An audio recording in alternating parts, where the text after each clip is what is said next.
시편 34편 1절에서 4절입니다. 내가 여호와를 항상 송축하며 내 입술로 항상 주를 찬양하리이다. 내 영혼이 여호와를 자랑하리니 곤고한 자들이 이를 듣고 기뻐하리로다. 나와 함께 여호와를 광대하시다 하며 함께 그 이름을 높이세. 내가 여호와께 간구하며 내게 응답하시고 내 모든 두려움에서 나를 건지셨도다. 아멘. 우리 앞에 뒤에 있는 2주 만에 만난 교우들 함께 바라보며 사랑의 인사 나눕시다. 사랑합니다. 축복하고 환영합니다. 이제 여기서 볼 날도 얼마 안 남았습니다.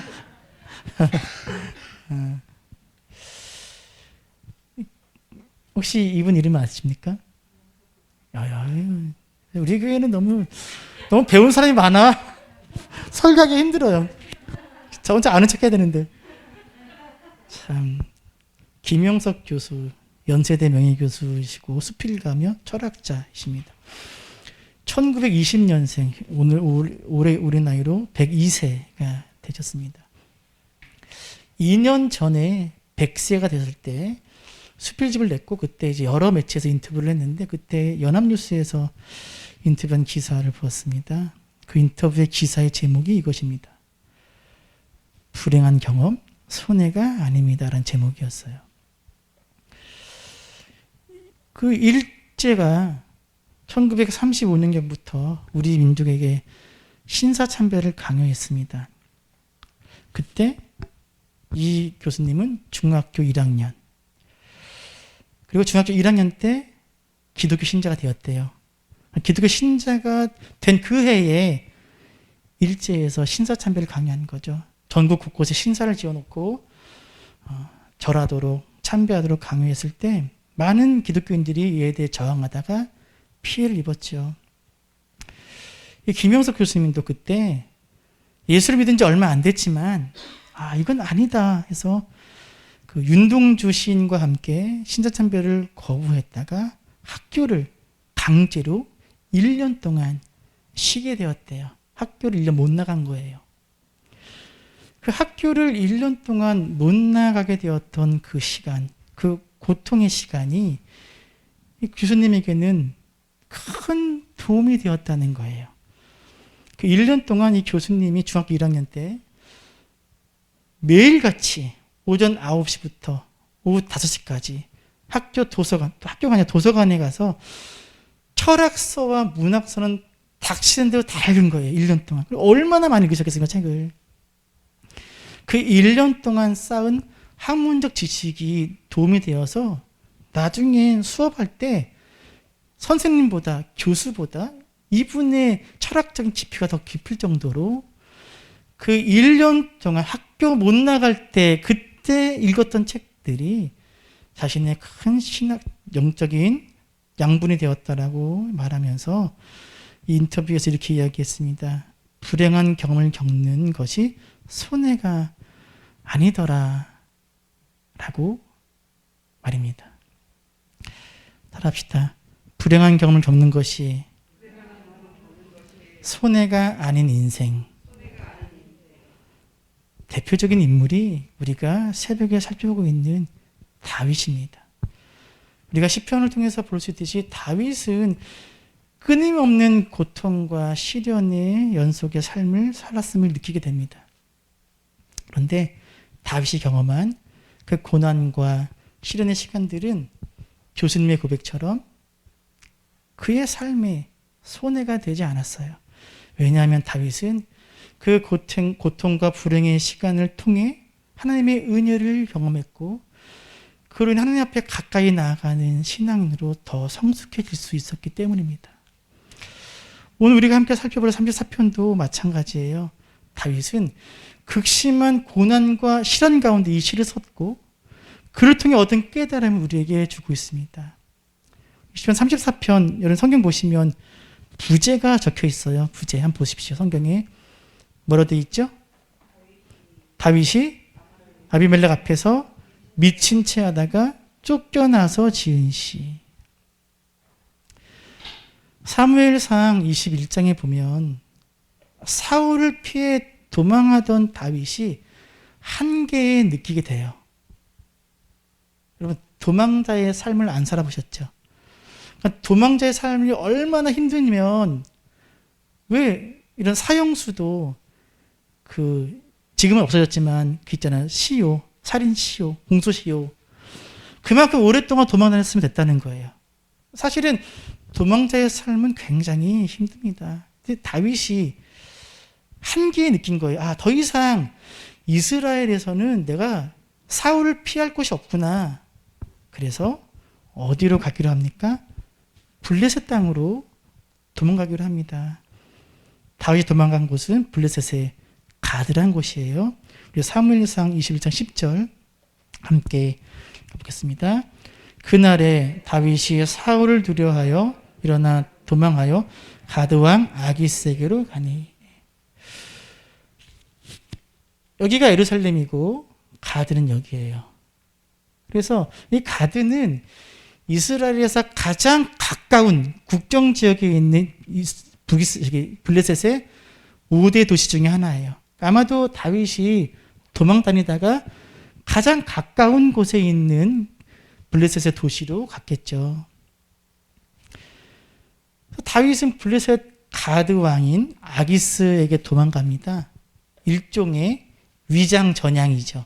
위장 항복. 그런데 가드의 신하들이 다윗을 완강히 반대해요. 21장 11절 읽겠습니다. 아기스의 신하들이 아기스에게 말하되 이는 그 땅의 왕 다윗이 아니니까 우리가 춤추며 이 사람의 일을 노래하여 이르되 사울이 죽인 자는 천천히요 다윗은 만만히로다 하지 아니하였느니까 한지라. 다윗은 블레셋의 원수예요. 그러니 반대할 수밖에 없죠. 이 다윗이 죽인 자기들의 가족, 형제, 친구가 몇 명인데 어떻게 받아들입니까? 그런데 가드의 신하들이 다윗을 반대하는 또 다른 이유가 있었습니다. 왜냐하면 다윗이 죽였던 가장 대표적인 블레셋 사람 누구지요? 골리앗. 그 골리앗이 태어난 곳, 골리앗의 고향이 바로 가드였기 때문이에요. 이 사진을 보시면 이 돌조각은 오늘날 이 가드 지역에서 발굴된 돌조각인데 이 돌조각의 이름에 누구의 이름이 새겨져 있을까요? 골리앗의 이름이 새겨져 있습니다. 그러니까 이 가드라는 곳이 골리앗의 고향이었음을 증명하는 여러 가지 증거 중에 하나입니다. 여러분, 골리앗의 고향이 어디라고요? 가드. 여러분, 그러면 가드 사람들에게, 블레셋 가드 사람들에게 골리앗은 어떤 존재였을까요? 네?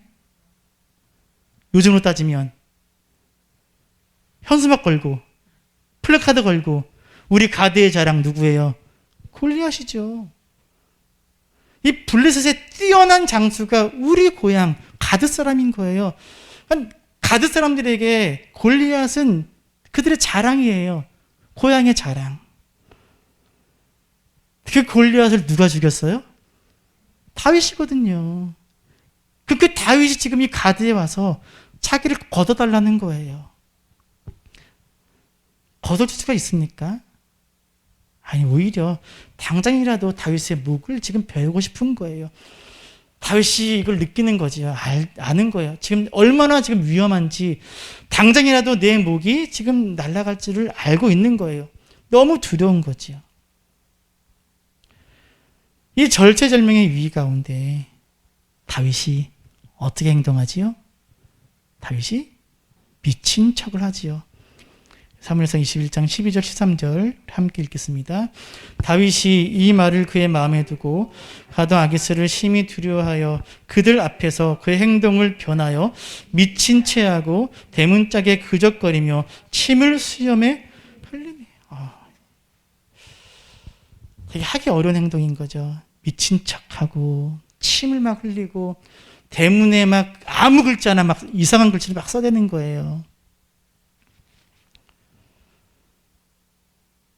이 미친 척한 행동 때문에 다윗의 목숨을 건질 수 있었습니다. 아기스 왕이 그냥 보내줘요. 혹자들은 다윗이 이스라엘을 벗어나서 블레셋으로 피한 행동이 하나님을 의지하지 않는 불순종이라고 이야기하기도 합니다. 하지만 결코 그렇지 않음을 이 34편을 통해 알 수 있어요. 이 34편은 바로 이 상황, 이 위기를 벗어난 후에 그때를 돌아보며 쓴 시인데, 이 시를 통해서 하나님께서 다윗에게 그 순간, 그 위기의 순간에 은혜를 베푸셨음을 다윗은 고백합니다. 다시 오늘 말씀으로 돌아와서 4절 읽겠습니다. 읽습니다. 내가 여호와께 간구하매 내게 응답하시고 내 모든 두려움에서 나를. 자, 다윗이 뭐 했다고요? 간구했대요.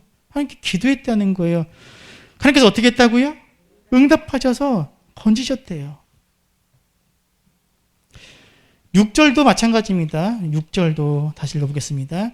이 곤고한 자가 부르짖음에 여호와께서 들으시고 그의 모든 환난에서. 자, 다시 뭐 했다고요? 부르짖었대요. 그 아기스 왕과 신하들의 그 살기 어린 눈을 바라보던 당장이라도 무기 날아갈 듯한 그 위기 가운데 다윗이 부르짖었대요.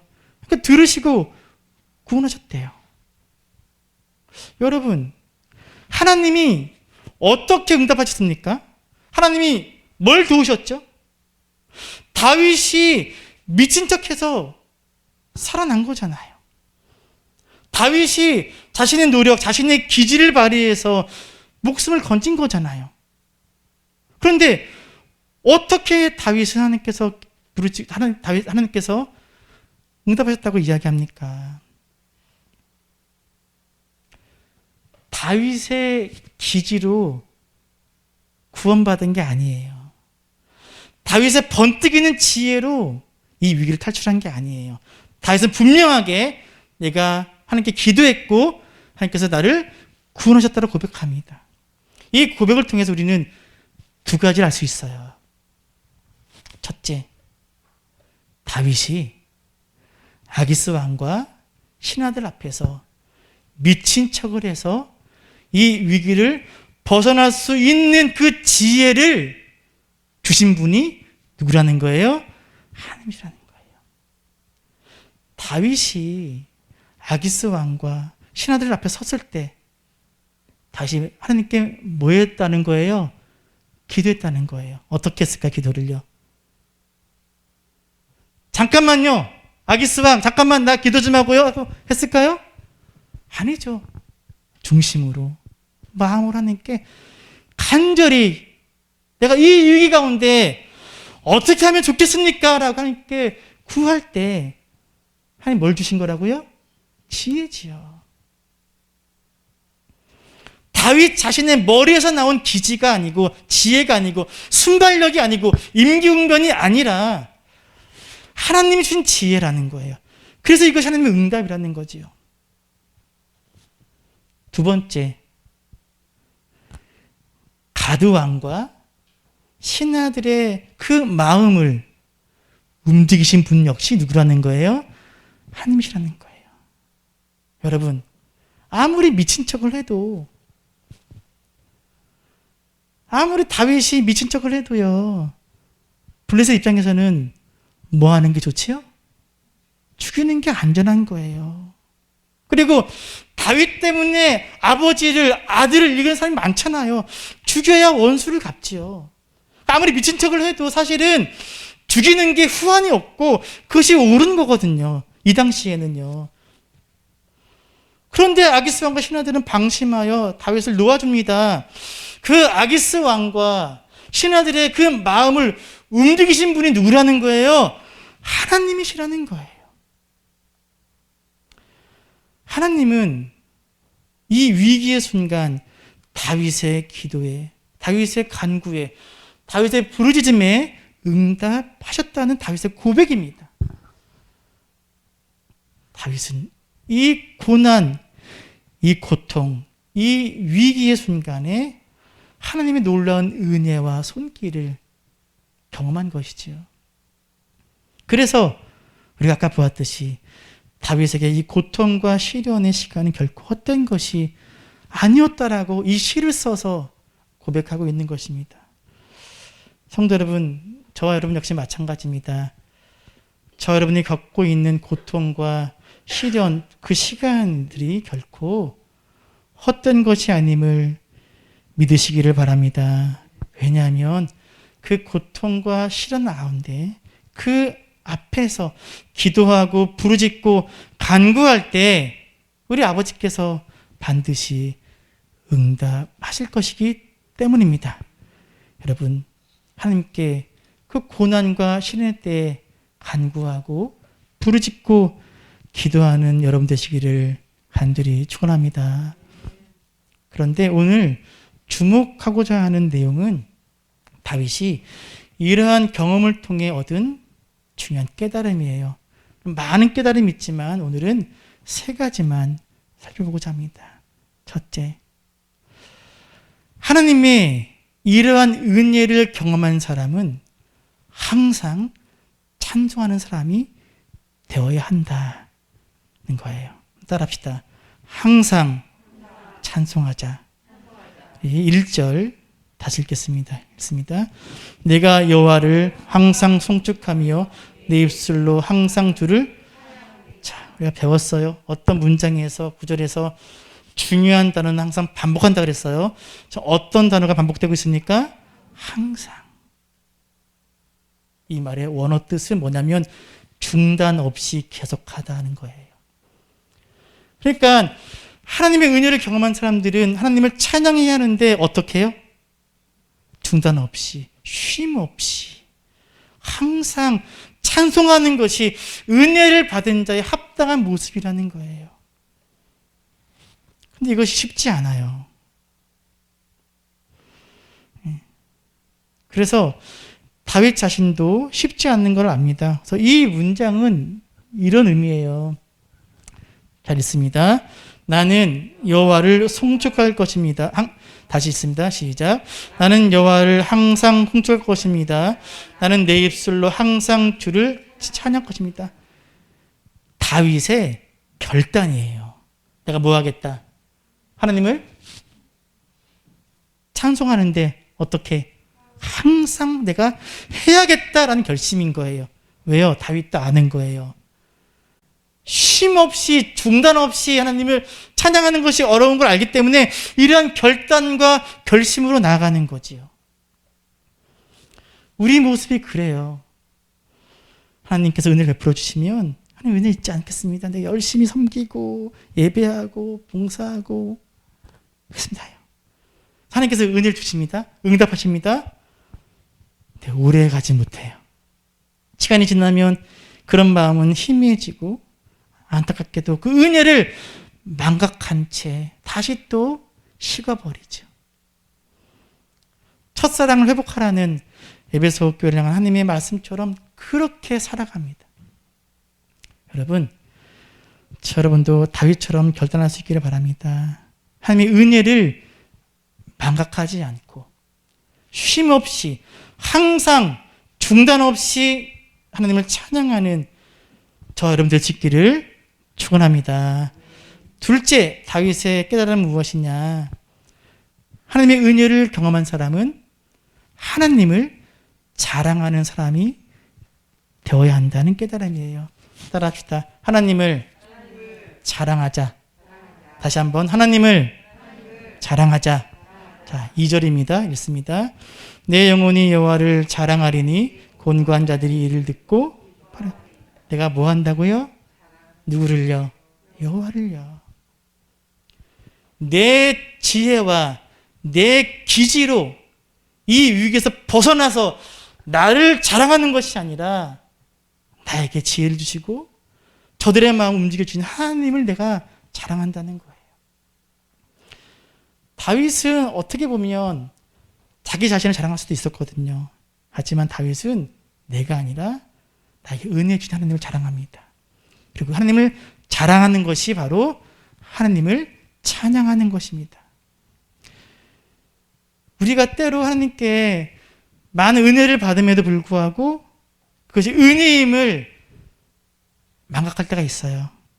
하나님의 은혜가 아니라 내가 잘해서, 내가 잘나서 성취하고 극복하고 해결한 것을 여길 때가 참 많습니다. 하나님을 잊어버리고 나만 드러낼 때가 참 많습니다. 그러니까 성도 여러분, 하나님의 은혜를 입은 사람은 여호와를 자랑하는 사람인 줄로 믿습니다. 오직 하나님만 높이고 하나님만 자랑하는 진정한 찬양의 사람들이 되시기를 이 시간 축원합니다. 자, 첫 번째 뭐라고요? 하나님을 어떻게? 항상 찬양하라.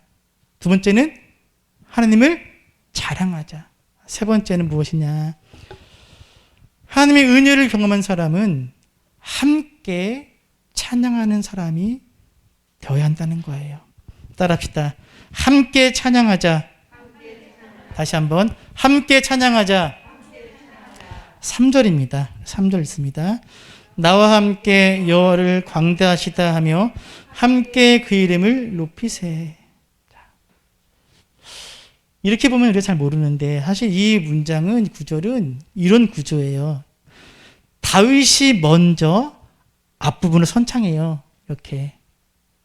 그러면 회중이 뒷부분을 따라서 부르는 거예요. 한번 해볼까요? 자, 제가 다윗이 되어서 이 앞부분을 선창할 테니까 여러분은 회중의 입장으로 이 뒷부분을 따라 합시다. 자, 나와 함께 여호와를 광대하시다 하세.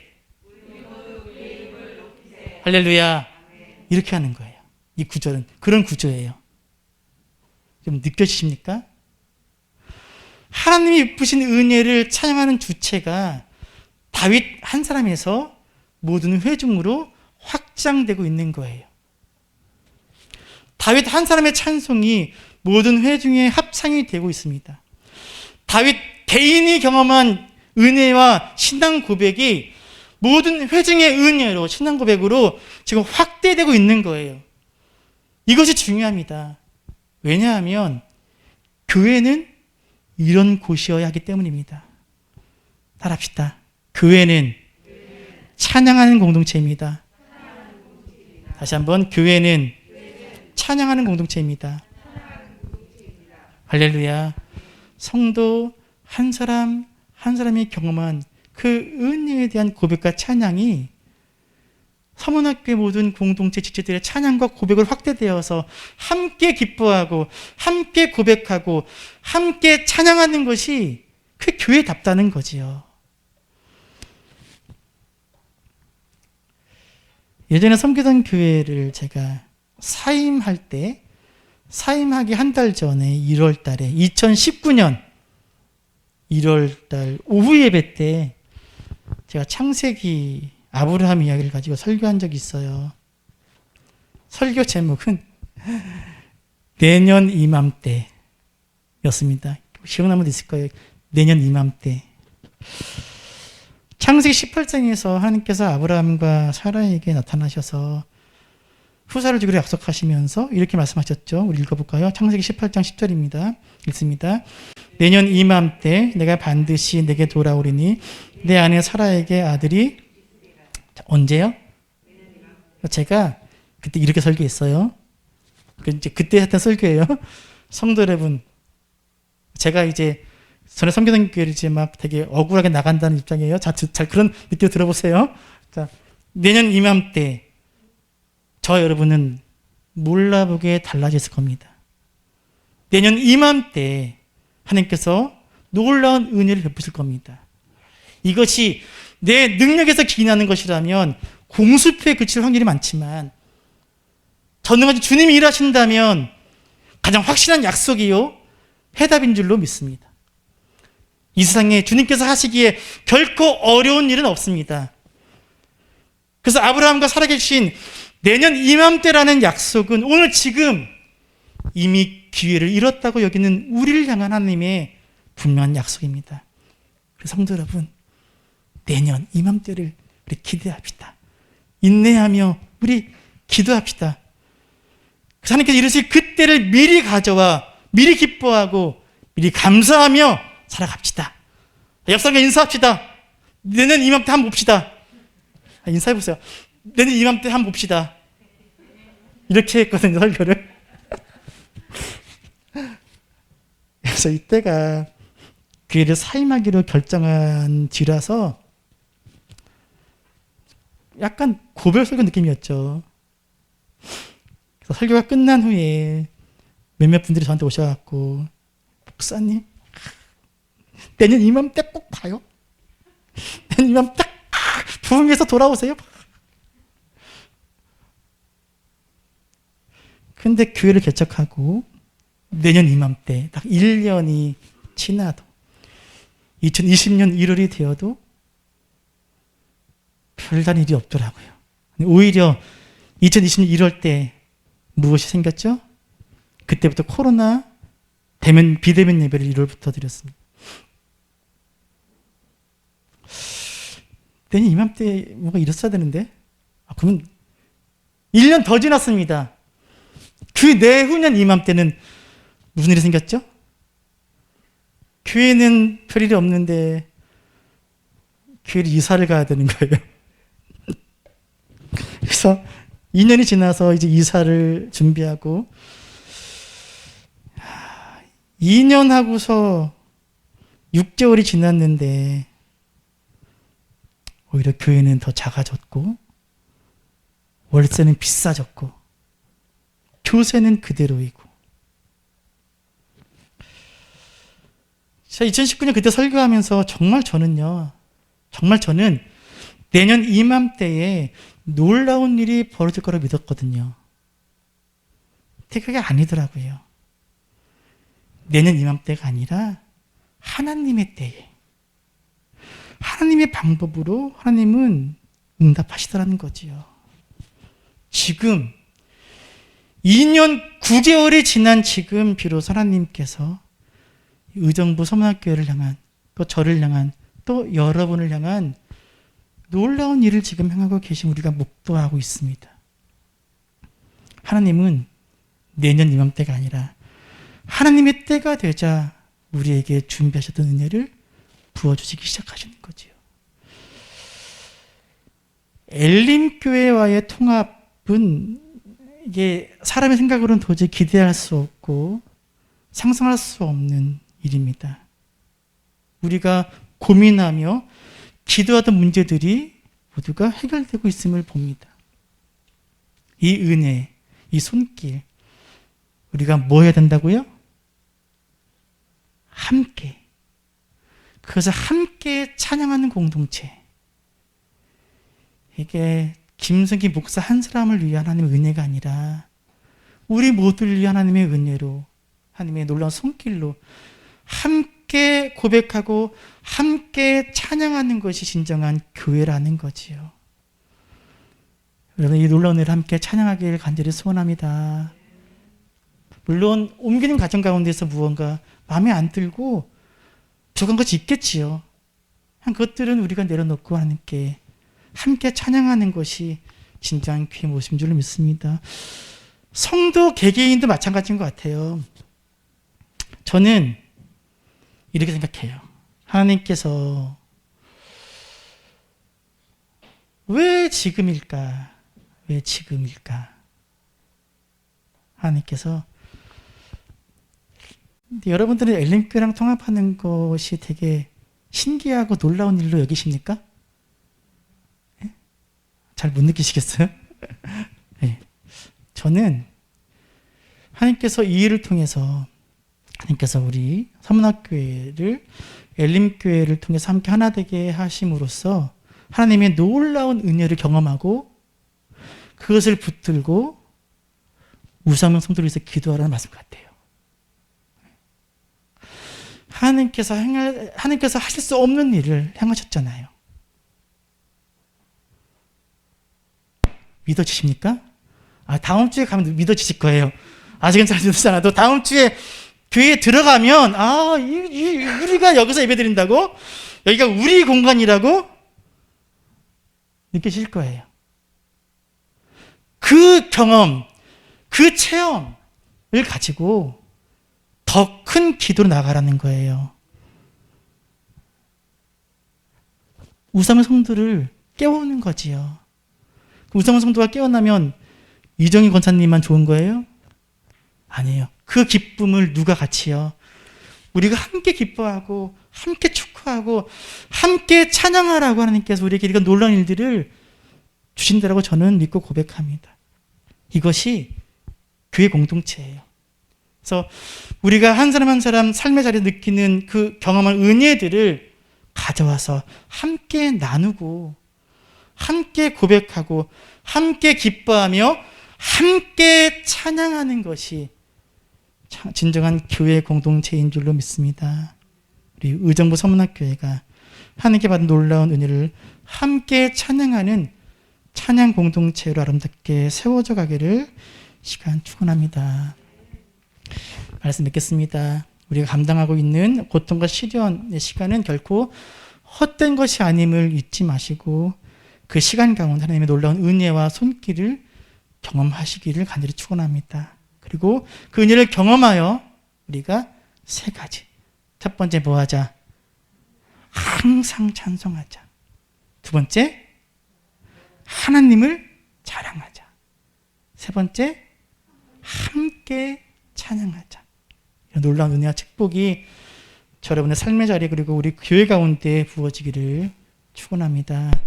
이런 교회 되게 하소서 찬양하고 마치겠습니다.